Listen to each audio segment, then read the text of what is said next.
cette doctrine, mais à certains de ses aspects. Vous savez, parfois, je plaisante en me présentant comme un bouddhiste marxiste.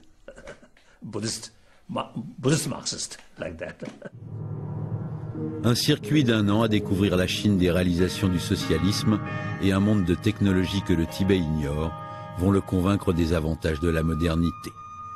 Le Dalai Lama adhère alors au projet chinois de réforme. Il accepte de présider le comité préparatoire à une région autonome qui, au dire du Parti communiste chinois, doit assurer au Tibet le progrès social et le respect de sa culture.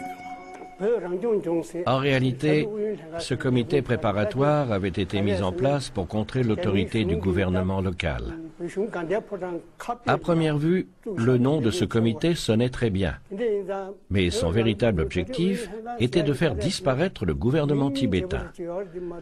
Notre activité s'y limitait à une seule chose, étudier l'idéologie et les directives du gouvernement chinois. Et à tout bout de champ, il fallait vanter les vertus de la politique du Parti communiste, la bienveillance de Mao et la bonté des Chinois.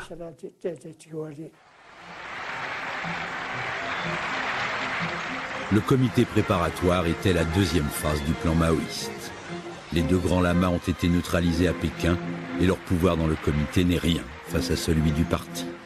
Le temps du socialisme à la chinoise est venu.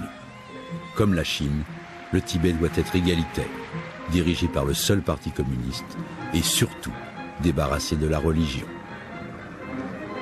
Oubliez l'accord en 17 points garantissant le respect des structures politiques, sociales et religieuses. Commence alors 20 ans de meeting chargés de faire comprendre aux Tibétains comment penser en bon chinois.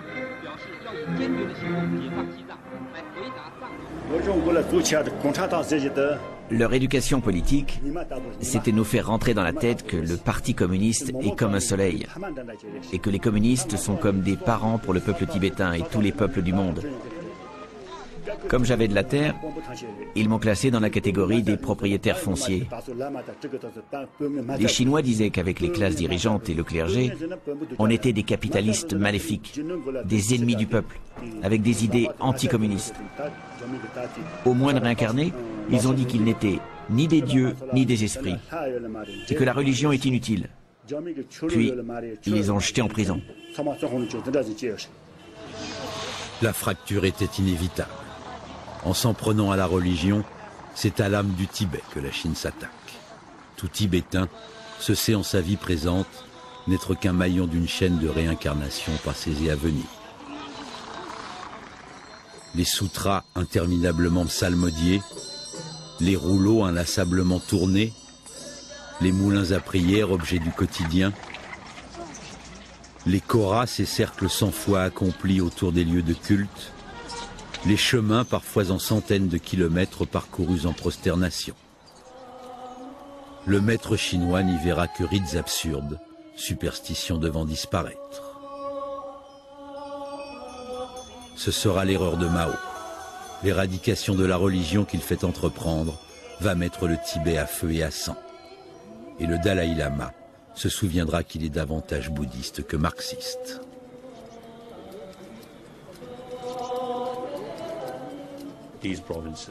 Dans les diverses provinces du Tibet, il y avait de nombreuses institutions monastiques. Et de 1956 jusqu'à la Révolution culturelle, c'est plus de 6000 monastères qui ont été détruits.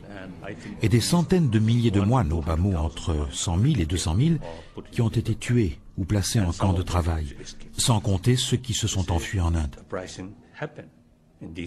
Les Chinois ont dit que si ces régions s'étaient soulevées, c'était pour s'opposer à la réforme. Réforme, le mot est très joli. Oui, la réforme est tout à fait nécessaire, elle fait changer le monde, le fait devenir plus civilisé. Mais la réforme d'alors, celle mise en œuvre par les communistes, ne convenait en rien au Tibet.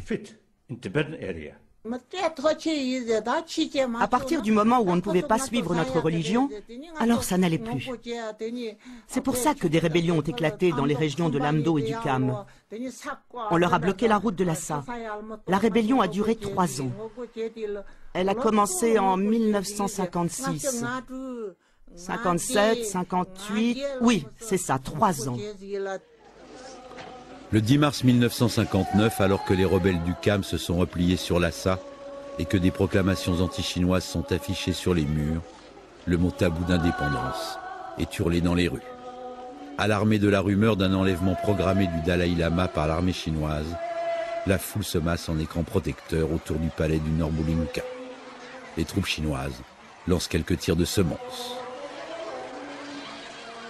Le soir du 17 mars, le Dalai Lama, inquiet d'un possible bain de sang, décide de quitter Lhasa. Il s'enfuit vers l'Inde.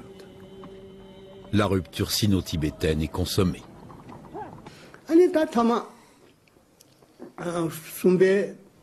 À partir du 19 mars 59, l'offensive militaire chinoise et la répression ont commencé. Le palais de Norbulinka a été bombardé. Le palais du Potala l'a été aussi.